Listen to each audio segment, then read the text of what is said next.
Hello दोस्तों, तो जैसा कि पिछले एपिसोड में हमने देखा कि वांग काइनी ने यहाँ पर सन मून रॉयल एकेडमी को हराने के लिए पीकॉक डांस आर्मर का इस्तेमाल किया था, जिसकी वजह से उसकी स्ट्रेंथ और उसकी स्पीड एजिबिलिटी सब कुछ 30% से ज्यादा इंक्रीज हो गए। और अगले कुछ ही सेकंड्स के अंदर हम देखते हैं कि उसने होंगचेन और मिस मैंग दोनों को ही पछाड़ दिया, जिसके साथ ही सन मून रॉयल एकेडमी इस कॉम्पिटिशन से एलिमिनेट हो गए और शेक एकेडमी को आगे की तरफ जाने का मौका मिल गया, जहाँ उनका मुकाबला टांग सेट से होगा। दूसरी तरफ हम देखते हैं कि यूहो भी यहाँ पर कीटाओ के साथ मिलकर रात में सोल गाइडेंस कंपटीशन के लिए पहुँच गया था, जिधर यूहो और कीटाओ को बताया जाता है कि तुम लोगों को कंटेस्टेंट नंबर 96 और 98 से जरा बचकर रहना होगा। ये दोनों सबसे ज्यादा पावरफुल सोल गाइडेंस मास्टर्स है, क्योंकि इन दोनों के पास ही काफी ज्यादा बेहतरीन कार्विंग नाइफ्स थे और इसी वजह से ये दोनों बहुत ज्यादा उछल रहे थे। लेकिन दूसरी तरफ यूहो ये सब बर्दाश्त नहीं करता, बल्कि वो कंटेस्टेंट नंबर 98 को यहाँ चैलेंज कर देता है। यहाँ इस कंपटीशन में जो भी हारेगा उसे अपना कार्विंग नाइफ दूसरे को देना होगा, जिस पर 98 भी एग्री हो गया था, क्योंकि इससे यूहो का कार्विंग नाइफ बहुत ज्यादा पसंद आया। अब आगे तो नेक्स्ट एपिसोड की शुरुआत यहाँ बिल्कुल उसी सीन से शुरू होती है, जहाँ पर कंपटीशन शुरू हो चुका था। सारे के सारे कंटेस्टेंट्स अपनी पूरी जान लगा रही थी ताकि वो जल्द से जल्द अपने सोल गाइडेंस वेपन को कंप्लीट कर दे, जबकि वहाँ की ऑडियंस भी इस कंपटीशन को देखते हुए अलग अलग रही थी। देखते देखते यूं ही समय गुजरता रहा। सब लोग बहुत ज्यादा टेंशन में आए हुए थे, क्योंकि जल्द से जल्द इन लोगों को अपना काम पूरा करना होगा। इवन की कंपटीशन होस्ट ने भी यहाँ इन सब लोगों को बता दिया था कि सारे के सारे कंटेस्टेंट्स जरा जल्दी करो, क्योंकि अब तुम लोगों के पास सिर्फ 1.5 घंटा बचा है। इसी तरह करते करते जब लास्ट के 10 मिनट बचे थे, तभी अचानक कीटाओ कहता है कि मेरा capturing hand soul guidance complete हो गया। यहाँ कीटाओ के बाद सेकंड नंबर पर कंटेस्टेंट नंबर 96 ने भी अपना कोरोसिव डिकम्पोजिशन डैगर कंप्लीट कर लिया था। साथ ही साथ कंटेस्टेंट नंबर 37 अपना फ्लाइंग फिश सोल कैनन भी कंप्लीट कर लेता है। कंटेस्टेंट नंबर 8 ने भी अपना सोल गाइडेंस वेपन कंप्लीट कर लिया था, जिसे फिक्स सोल कैनन के नाम से जाना जाता है। इवन की वो बंदा जिसे यूहो ने चैलेंज किया था, कंटेस्टेंट नंबर 98, उसने भी अपना कोरोसिव डिकम्पोजिशन कैनन कंप्लीट कर लिया। अब पीछे की तरफ सिर्फ यूहो ही बचा था, जो कि अभी भी अपने सोल गाइडेंस को बनाने की कोशिश कर रहा है और पीछे की तरफ सिर्फ 10 सेकंड बचे थे। इसलिए कंटेस्टेंट नंबर 98 ने तो यहाँ यूहो का मजाक बनाना शुरू कर दिया। यहाँ पर इससे पहले कि वो 10 सेकंड खत्म हो पाते, जैसे ही आखिरी 2 सेकंड बचे, तभी अचानक यूहो ने भी हाथ खड़ा कर दिया, जहाँ वो कहता है कि मेरा जजमेंट कंट्रोल शील्ड कंप्लीट हो चुका है। जो देखकर दूसरी तरफ कंटेस्टेंट नंबर 98 यहाँ यूहो का मजाक उड़ाते हुए कहता है कि तुमने पूरे 5 घंटे के अंदर सिर्फ एक ही शील्ड बनाई, और वो भी इतनी ज्यादा बेकार से दिखने वाली। अब तो मुझे पूरा यकीन है कि तुमसे शायद को मैं ही जीतूंगा। दूसरी तरफ होस्ट ने भी यहाँ सब लोगों के सामने अनाउंसमेंट कर दिया था, क्योंकि तुम सब लोगों के सोल गाइडेंस वेपन कंप्लीट हो चुके हैं, इसलिए तुम सब लोग अरीना में आ जाओ ताकि एक दूसरे का मुकाबला कर सको। जहाँ कंटेस्टेंट नंबर 98 तो बहुत ही ज्यादा कॉन्फिडेंट दिखाई दे रहा था। दूसरी तरफ ये अरीना एक तरह का केज था, ताकि बाहर के लोगों को कोई नुकसान ना पहुँचे। बाहर की तरफ ऑडियंस में आज के दिन कुछ खास लोग भी आए हुए थे, जिनमें से एक आदमी कहता है कि वाइस मास्टर, आपको यहाँ स्पेशली कंटेस्टेंट नंबर 66 और 88 पर नजर रखनी चाहिए। कंटेस्टेंट नंबर 88 तो कीटाओ था, जिसे सब लोग गौर से देख रहे थे, और हम देखते हैं कि उसने एक लेवल 5 का सोल गाइडेंस टूल बनाया हुआ था, जिसमें ये काबिलियत थी कि वो दूसरे के सोल गाइडेंस वेपन अटैक्स को काउंटर करते उसी पर डिफ्लेक्ट कर सकता है। कीटाओ ने बिल्कुल ऐसा ही किया। वो अपने कैप्चरिंग हैंड टेक्निक का इस्तेमाल करते हुए ओपिनियन की ही एनर्जी अटैक को कैप्चर करके उसी पर थ्रो कर चुका, जिसकी वजह से वो ओपिनियन हार गया और कीटाओ इस फर्स्ट राउंड में जीत जाता है। सेकंड राउंड में हम देखते हैं कि कंटेस्टेंट नंबर 96 तो काफी ज्यादा डेंजरस था। वो बहुत ही आसानी के साथ अपने ओपिनियन को हरा देता है, जो कि यहाँ पर इन लोगों का फेवरेट डिसाइपल भी है। मुझे लगता है कि जरूर ये जीशू अलायंस के कुछ बड़े मेंबर्स होंगे, जो कि आज के दिन इस कंपटीशन को अपनी आंखों से देखने के लिए आए हैं। अब यहाँ तीसरे राउंड की बारी थी, जहाँ पर कंटेस्टेंट नंबर 98 की फाइट नंबर 66 यानी कि यूहो से होगी। यूहो को यहाँ होस्ट अरीना में ले आता है, जिसने अरीना में आते ही फौरन अपने जजमेंट सोल शील्ड को एक्टिवेट कर लिया, जिसे देखकर अरीना से बाहर मौजूद वो मिस्टीरियस मास्टर हैरान होते हुए कहता है कि सोल गाइडेंस टूल की कंपोजिशन तो काफी सारा कॉम्प्लेक्स है, क्योंकि इस जजमेंट सोल शील्ड को बनाने के लिए पूरे 17 कोर मैजिक अरेज का इस्तेमाल किया गया। मैंने आज से पहले ऐसा कोई भी डिफेंस टूल नहीं देखा था। लगता है कि इसकी सेंट्रल एनर्जी कोर अरे को ऐसा ही बनाया गया ताकि ये किसी भी अटैक को रिवर्स कर सके, और चूंकि इस सोल गाइडेंस टूल के अंदर पूरे 17 मैजिकल कोर अरेज है, इसलिए मुझे पूरे यकीन है कि इसका रिबाउंड और एब्जॉर्प्शन इफेक्ट बहुत ही ही ज्यादा टेरिफाइंग होगा। मुझे ये लड़का बहुत ही ज्यादा इंटरेस्टिंग लगा, लेकिन यहाँ पर एक उसके लिए डिसएडवांटेज भी है क्योंकि वो तो अभी सोल किंग लेवल पर है, जबकि उसका ओपिनियन यानी कि कंटेस्टेंट नंबर 98 एक सोल एम्परर लेवल का वॉरियर है। लेकिन दूसरी तरफ हम देखते हैं कि ऑडियंस में मौजूद लोग आपस में बातें करते हुए कह रहे थे कि ये व्हील चेयर पर लड़का काफी जरा खास है। पिछली बार एक मोटे आदमी ने इस पर अपना सारा पैसा लगा दिया था, जिसके पैसे 10 गुना हो गए थे। जबकि यहाँ अरीना में दूसरी तरफ मौजूद कंटेस्टेंट नंबर 98 यूहो के पास आकर उसे धमकी देते हुए कहता है कि आज के दिन तुम्हारी किस्मत बहुत ही खराब होगी। मैं भी देखता हूँ कि एक शील्ड तुम्हें कितनी देर तक प्रोटेक्ट करती है, लगता है कि आज के दिन तुम्हारे टुकड़े होना तय है। जो सब कहते हुए कंटेस्टेंट नंबर 98 तो इवल्स की तरह हंस रहा था, लेकिन यूहो को उसकी जरा सी भी परवाह नहीं, बल्कि वो अपने मन में सोचता है कि आज का ये सेमीफाइनल काफी जरा इम्पोर्टेंट होगा,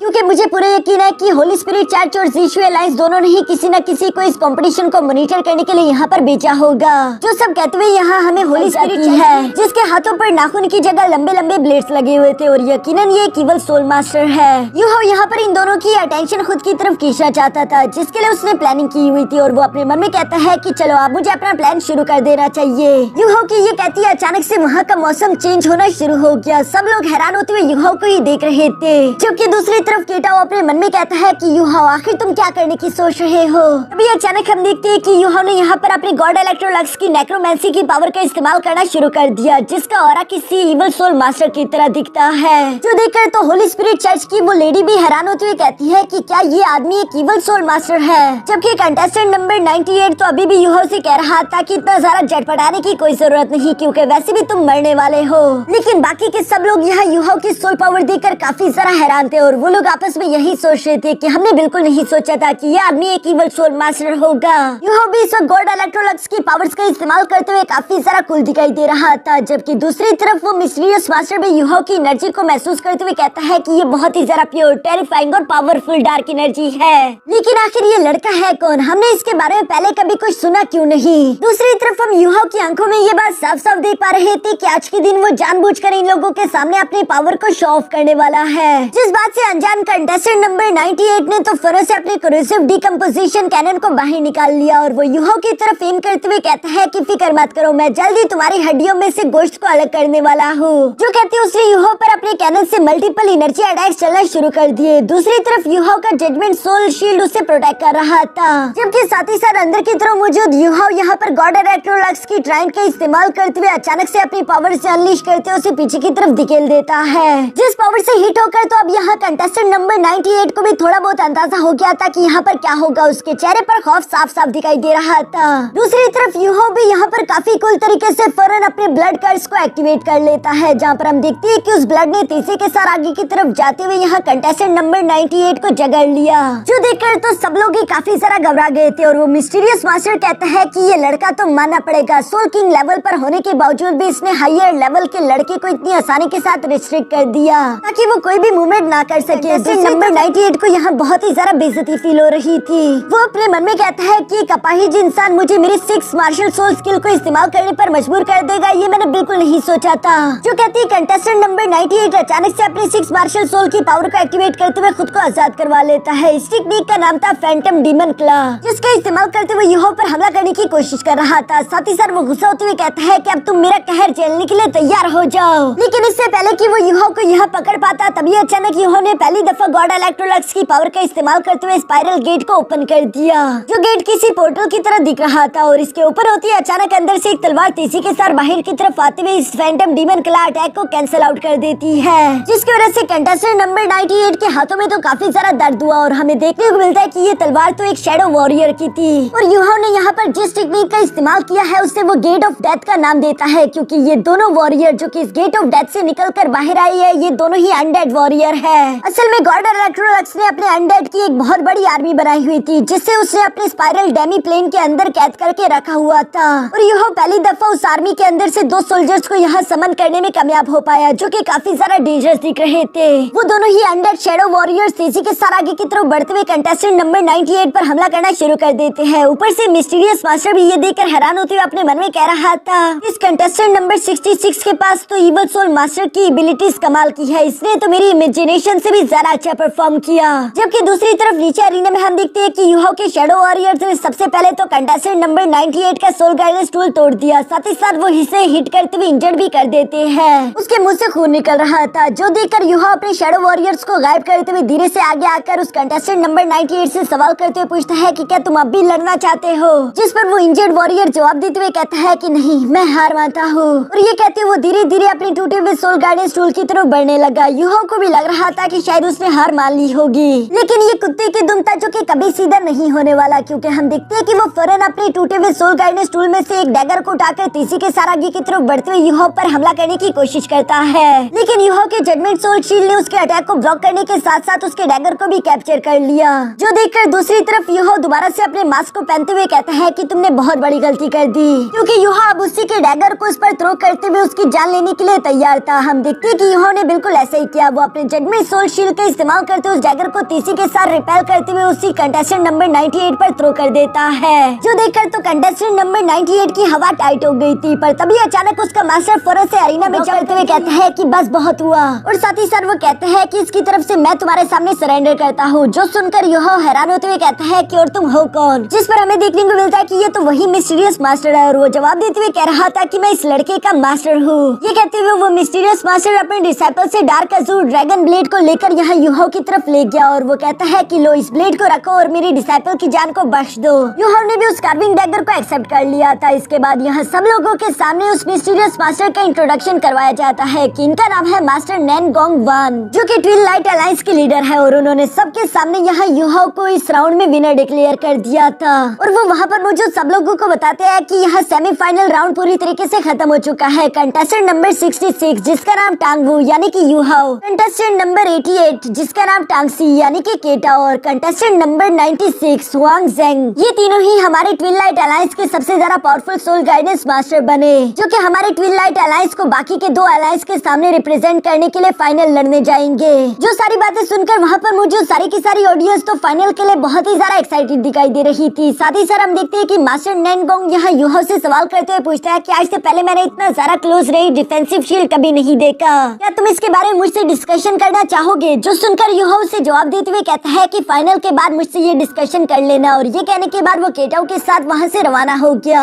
जहाँ मास्टर नैनगोंग और होस्ट दोनों ही इन लोगों को बाहर तक छोड़ने के लिए आते हैं। यहाँ मास्टर नैनगोंग यूहा की तरफ देखते हुए अपने मन में कह रहा था कि ये लड़का बिल्कुल वैसा ही है जैसे हमारे मास्टर को एक लड़की की तलाश थी। दूसरी तरफ वो होस्ट भी यहाँ पर मास्टर नैनगोंग के पास आकर उन्हें बताता है कि ये दोनों आपस में भाई है, और ये दोनों ही सोल गाइडेंस टूल कंपटीशन में हिस्सा लेने के लिए इसलिए आए थे ताकि इन्हें पैसा और रेयर मटेरियल मिल सके। जो सुनकर मास्टर नैनगोंग जवाब देते हुए कहते हैं कि अगर ये दोनों हमें फाइनल जीतने में मदद करे तो इससे हमारी इज्जत बहुत ज्यादा बढ़ जाएगी। उसके बाद इन दोनों के लिए रेयर मटेरियल्स या फिर गिफ्ट जमा करना ये तो बिल्कुल भी हमारे लिए मुश्किल काम नहीं। जो सब कहते हुए मास्टर नैनगोंग अचानक से पीछे की तरफ पलटते हुए कहता है कि वाइस मास्टर, क्या मैंने सही कहा? आप इसके बारे में क्या सोचती है? जो सुनकर वही वाइस मास्टर यहाँ पर जवाब देते हुए कहती है कि मुझे लगता है कि हमें इस लड़के को रिक्रूट करना चाहिए, ये हमारे लिए बेस्ट ऑप्शन होगा। लेकिन अगर ये लड़का फिर हमारे साथ ज्वाइन ना होना चाहे फिर हमें इसे रास्ते से हटाना होगा ताकि ये हमारे लिए मुसीबत ना बने। यह इसके बाद नेक्स्ट सीन हम लोगों को होटल रूम का दिखाया जाता है, जहाँ पर यूहा ने जीता हुआ डार्क अज़ूर ड्रैगन ब्लेड केटाओ के हवाले कर दिया, जो देखकर केटाओ तो बहुत ही ज्यादा सरप्राइज हो गया था। दूसरी तरफ यूहा मुस्कुराकर उसे जवाब देते हुए कहता है कि इसे रख लो, मेरे पास तो ऑलरेडी लाइफ गार्डियन ब्लेड है। यहाँ ये सब तो चल ही रहा था, पर तभी अचानक मिस टांगवूटोंग बीच में आते हुए यूहा से कहती है कि यूहा, मुझे तुमसे बात करनी है। क्या ये सच है कि तुम इस कंपटीशन को जीतकर होली स्पिरिट चर्च को ज्वाइन करने का सोच रहे हो ताकि तुम अंदर जाकर जासूसी कर सको? यहाँ मिस टांगवूटोंग की ये बात सुनकर तो बाकी के सारे मेंबर्स वो लोग हैरान होते हुए यूहा से सवाल करते हुए कहते हैं कि यूहा, क्या ये सच है? यूहा ने असल में अपने प्लान को सीक्रेट रखा हुआ था, और ये देखकर वो मिस टांगवूटोंग से कहता है कि आखिरकार तुमने मेरे प्लान के अंदर झांककर देख ही लिया, मुझे माफ कर देना, लेकिन हाँ यही सच्चाई है। जो सुनकर मिस टांगवूटोंग उदास होते हुए कहती है कि यूहा, मैं तुम्हें इसकी इजाजत बिल्कुल भी नहीं देने वाली। हाँ बेशक ये सच है कि तुम्हारे पास ऐसी एबिलिटी है कि तुम खुद को इवल सोल मास्टर दिखा सको, लेकिन स्टिल इवल सोल चर्च के अंदर इन्फिल्ट्रेट करने में बहुत ज्यादा खतरा है, वहाँ पर तुम्हारी जान जा सकती है। ये सब कहते हुए मिस टांगवूटोंग बहुत ही ज्यादा इमोशनल हो गई। जो सुनकर दूसरी तरफ यूहा जवाब देते हुए कहता है कि टांगवूटोंग, समझने की कोशिश करो, किसी न किसी को तो ये करना ही होगा, क्योंकि होली स्पिरिट चर्च बहुत ही ज्यादा मिस्टीरियस है। उनकी ताकत इतना बड़ा खतरा नहीं जितनी उनकी मिस्ट्रीज है। अगर हम उनके बारे में कुछ भी ना जानते हुए तो आने वाले फ्यूचर में हम लोग उन्हें रोक भी नहीं पाएंगे, क्योंकि इस बात में कोई शक नहीं कि होली स्पिरिट चर्च के पास बहुत ही ज्यादा पावरफुल मेंबर्स और टूल्स है, जिसके बारे में किसी को भी अंदाजा नहीं, और जब वो लोग उभर कर सबके सामने आएंगे तब उन्हें रोकने का कोई भी रास्ता नहीं होगा। इस पूरे के पूरे कॉन्टिनेंट में बहुत ही ज्यादा तबाही होगी। वन के एल्डर मूव भी यही चाहते थे। वो मरने से पहले वर्ल्ड सोल मास्टर्स को लेकर बहुत ही ज्यादा परेशान थे और चूंकि अब मेरे मास्टर यानी कि एल्डर मूव नहीं रहे तो उनके बाद ये रिस्पॉन्सिबिलिटी मुझे ही लेनी होगी। मिस यांग ने यहाँ यूहो की बातें सुनकर मिस टांग वुटोंग से कहती है कि टांग वुटोंग तुम्हें समझना होगा, यूहो बिल्कुल सही बोल रहा है क्योंकि सेवन शेड डेविल्स होने के नाते इविल सोल मास्टर्स को रोकना और उनके खिलाफ फाइट करना यही तो हमारी ड्यूटी है। जबकि ज़ाओ भी इस बात से एग्री करते हुए कहती है कि यूहो के स्किल्स कमाल के हैं। बेशक उसकी कल्टीवेशन ज्यादा नहीं लेकिन फिर भी वो हम सबसे ज्यादा ताकतवर है, इसलिए मुझे पूरे यकीन है कि यूहो इस मिशन को हैंडल कर लेगा। जो सुनकर दूसरी तरफ मिस टांग वुटोंग धीरे से यूहो के पास आकर उसका हाथ पकड़ते हुए कहती है कि यूहो मैं तुम्हारी बात से एग्री करती हूँ। बेशक मैं ऐसा चाहती नहीं लेकिन मैं जानती हूँ कि तुम्हें ये करना ही होगा, लेकिन उससे पहले मैं चाहती हूँ कि तुम मुझसे एक और वादा करो। यूहो हैरानगी के साथ उससे सवाल करते हुए पूछता है कि आखिर कैसा वादा, जिस पर मिस टांग वुटोंग इमोशनल होकर जवाब देते हुए कहती है कि यही वादा कि तुम बिल्कुल भी मरोगे नहीं, तुम्हें किसी भी सिचुएशन में मेरे लिए सर्वाइव करते रहना होगा। दूसरी तरफ यूहो यहाँ पर मिस टांग वुटोंग के आंसुओं को साफ करते हुए कहता है कि फिक्र मत करो, मैं तुमसे वादा करता हूँ। यहाँ ये सारा इमोशनल सीन तो चल ही रहा था, तभी अचानक जू सेंशी खड़ा होते हुए कहता है कि चलो भी अब सोने का वक्त हो गया। वैसे भी कल के दिन रॉबिन राउंड के लास्ट मैच होने वाला है जहाँ पर हमारा मुकाबला शेक टीम से होगा। यहाँ टैंक सेट के सारे मेंबर्स ही जीतने के लिए बहुत ज्यादा मोटिवेटेड थे, पर यूहो यहाँ पर अपने दोस्तों से कहता है कि मेरे पास कल के मैच के लिए एक जबरदस्त आइडिया है, जो कि क्या था फिलहाल, लेकिन यूहो ने अपने दोस्तों के साथ इस आइडिया को डिस्कस कर लिया। इसके बाद हम लोगों को रात का सीन दिखाया जाता है जहाँ यूहो आराम से सो रहा था। अभी अचानक यूहो की गॉड इलेक्ट्रोलक्स से मिली हुई डेस्टिनी आई रिएक्ट करना शुरू हो गई। वो हैरान होते हुए जब अपनी आंखें खोलता है तो वो खुद को एक अजीब सी जगह में पाता है जहाँ उसे अपने चारों तरफ बहुत सारे अनडेड सोल्स देखने को मिले और वो हैरान होते हुए सोच रहा था कि आखिर ये कौन सी जगह है। अभी अचानक यूहो को यहाँ एक प्यारी आवाज सुनाई दी जो कि यूहो से कह रहा था, इसे कहते हैं स्पेक्ट्रल अनडेड सेमी प्लेन। जो आवाज तो यूहो के लिए जानी पहचानी थी, इसलिए वो हैरान होते हुए उसी आवाज की तरफ बढ़ने लगा। साथ ही साथ वो आवाज यहाँ यूहो से कह रही थी कि जब ह्यूमंस कल्टीवेट करके गॉड रेल्म में पहुंच जाए तो उनको एबिलिटी मिलती है कि वो इस तरह के सेमी प्लेन्स क्रिएट कर सके। और इसी तरह जब मैं गॉड रेल्म में इंटर हुआ था तो मैंने स्पेक्ट्रल अनडेड सेमी प्लेन को क्रिएट किया, जहाँ पर मैंने अपनी डेथ स्पिरिट की सेक्रेट क्लास और एनर्जी का इस्तेमाल करते हुए इस डोमेन को स्टेबल बनाया था। यहाँ ये सारी बातें कहने वाला कोई और नहीं बल्कि हमारा गॉड इलेक्ट्रोलक्स था जो कि यूहो के सामने आ जाता है। दूसरी तरफ यूहो भी गॉड इलेक्ट्रोलक्स को देखकर इमोशनल हो गया था, उसके आंखों से आंसू बह रहे थे और वो इमोशनल होते हुए कहता है कि टीचर आप वापस आ गए, मुझे लगा था कि मैंने आपको खो दिया, आप मर चुके हो। जो सुनकर दूसरी तरफ गॉड इलेक्ट्रोलक्स भी मुस्कुराकर यूहो को जवाब देते हुए कहता है कि हाँ बेशक मैं जिंदा हूँ। असल में उस दिन जब हाउटियान साइड में मैंने अपनी डिवाइन कॉन्शियसनेस को पूरी तरीके से बर्न आउट कर दिया तो मुझे लगा था कि अब मैं डिसअपीयर हो जाऊंगा। मेरी डिवाइन कॉन्शियसनेस का बस सिर्फ एक छोटा सा पीस ही बचा था, लेकिन तभी अचानक आया जो कि कोई और नहीं बल्कि टांग सेंट था और उसने मुझे मरने नहीं दिया क्योंकि मैंने उसके हाउटियान सेट की मदद करी थी। सिर्फ उसी की वजह से आज मुझे ये मौका मिल चुका है कि मैं तुम्हारे पास वापस आकर अपनी डेथ की मैजिक का असली एसेंस तुम्हें सिखा पाऊँ। जो सुनकर यूहो हैरान होते हुए कहता है कि आखिर ये true essence of death magic क्या है, जिस पर गॉड इलेक्ट्रोलक्स ने यूहो को समझाना शुरू कर दिया कि कई सारे लोग समझते हैं कि सूरज की चमकती हुई रोशनी एक जिंदगी है और अंधेरा एक मौत। लोगों को लगता है कि लाइफ एंड डेथ दोनों एक दूसरे के बिल्कुल ऑपोजिट है, क्योंकि लाइफ मैजिक का इस्तेमाल करते हुए किसी को जिंदगी दी जा सकती है और डेथ मैजिक का इस्तेमाल करते हुए सिर्फ लोगों को मारा जा सकता है, लेकिन ये बात बिल्कुल गलत है। यूहो तो हैरानगी के साथ यहाँ गॉड इलेक्ट्रोलक्स की सारी बातें सुन रहा था, जबकि दूसरी तरफ गॉड इलेक्ट्रोलक्स यूहो को जवाब देते हुए कहते हैं कि मेरे हिसाब से true essence of death magic असल में कुछ और नहीं बल्कि खुद लाइफ इटसेल्फ है। अब यूहो को समझ आया कि उसके मास्टर यानी गॉड इलेक्ट्रोलक्स की टेक्निक्स बिल्कुल ऑपोजिट है। इविल सोल मास्टर जिन टेक्निक्स का इस्तेमाल करते हैं वो बेशक डेड बॉडी को अपने हिसाब से मूव करवा सकते हैं, लेकिन दूसरी तरफ गॉड इलेक्ट्रोलक्स का डेथ मैजिक किसी को भी दोबारा से एक न्यू जिंदगी प्रोवाइड कर सकता है। इसी तरीके से गॉड इलेक्ट्रोलक्स ने इन सोल्जर्स की आर्मी को क्रिएट करा था। यहाँ पर ये सारी बातें सुनकर दूसरी तरफ शाबाश बोलता है क्योंकि वो इतनी आसानी के साथ गॉड इलेक्ट्रोलक्स की सारी बातों को समझ गया। और साथ ही साथ गॉड इलेक्ट्रोलक्स यहाँ यूहो के सामने आते हुए कहते हैं कि यूहो अब समय आ चुका है, तुमने ऑलमोस्ट सब कुछ सीख लिया, अब वक्त आ चुका है मेरी सारी की सारी लेगेसी तुम्हारे हवाले करने का, क्योंकि आगे का ये सफर तुम्हें अकेले ही तय करना होगा। यूहो को समझ आ चुका था कि गॉड इलेक्ट्रोलक्स एक बार फिर से उसे अलविदा कहना चाहते हैं, इसलिए वो थोड़ा बहुत इमोशनल तो हो रहा था, लेकिन वो ये बात भी अच्छे से जानता रहा कि गॉड इलेक्ट्रोलक्स अगर हमेशा उसके साथ रहेंगे तो वो कभी भी आगे खुद को और ज्यादा ताकतवर नहीं बना पाएंगे,